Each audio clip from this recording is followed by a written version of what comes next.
Greetings from the Financial Times studio in London.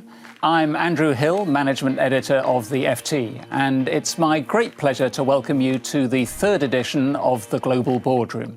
We're now more than a year into a crisis that's crippled the global economy and fundamentally changed the way we live, work and communicate. The path to global recovery remains uncertain.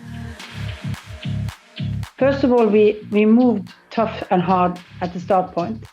Governments are starting to realize if we don't get the global population vaccinated, we're going to have more variants and they're going to spring up in different places in the world and bounce back into our own countries. India came to our assistance early on in our hour of need when we were having real struggles with COVID-19, providing millions and millions, for example, of protective masks.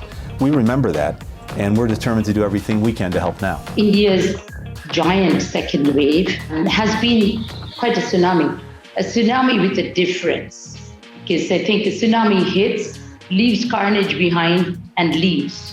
This one has continued to roll inward and is causing a humanitarian crisis of epic proportions. The guiding principle on any issue that has to deal with this pandemic is saving lives and helping people.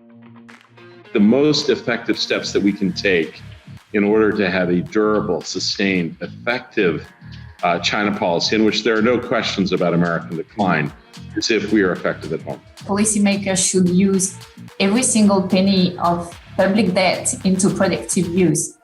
And that's not what was always done in the aftermath of the financial crisis. The idea behind a European Green Passport was exactly to be able to streamline these procedures rather than having to do bilateral arrangements. Tourist destinations will essentially, follow a very similar strategy. There's a practical connection between having good development policy and having good environment and climate policy.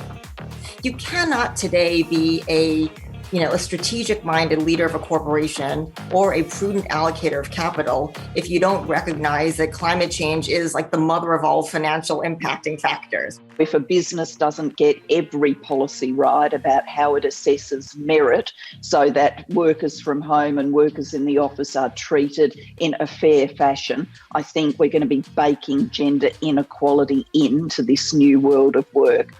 Financing as a tool to spur transition is going to be very, very important. I am absolutely certain that the big tech companies, they will keep innovating.